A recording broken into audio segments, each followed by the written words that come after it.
Today we start with matters rollball, a sport that is slowly gaining traction here in the country. And now after the Kenya national women's team won the 2015 World Cup in India, Kenya is slowly shaping itself to be a force to reckon with in matters to do with rollball.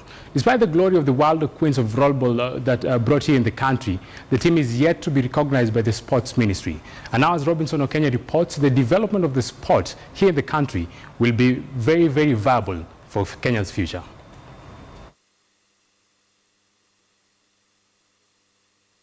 After the national women's rollball team won the World Cup in a relatively unknown sport in the country. This was Kenya's second shot at the world title after losing to India in the finals in 2013. Despite winning the world title, the growth of the sport has remained slow due to the need for expensive equipment and lack of playing surfaces. Rollball is a combination of skating, handball and basketball.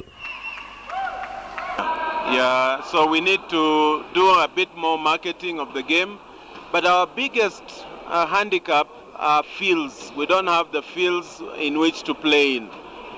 Most of the time we play at the Aga Khan Walk in town, but we don't have proper fields where we can play the game of rollball.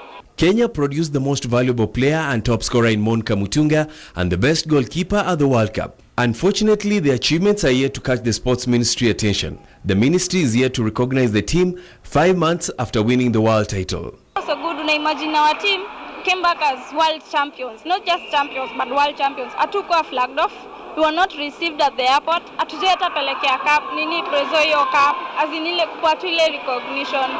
So inamaanisha gava to some extent to fail.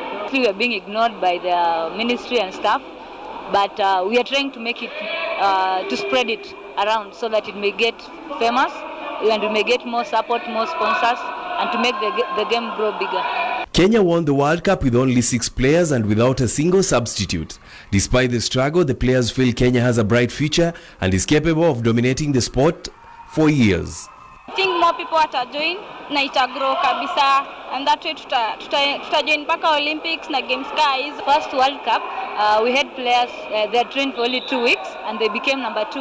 They didn't even know the game like that very well. So for this one, we had prepared for 2 whole years and we won. So we are sure the next World Cup, which is in Uganda, we are going to defend that title. Kenya will host the East African Championships in May this year, where they expect to retain their title. Winning the World Cup in 2015 put Kenya on the global map. And now the relatively unknown sport of rollball is attracting huge number of players. It is the hope now for those who are taking part that Kenya will continue dominating in the sport. Robinson Okenya, KTN Sports.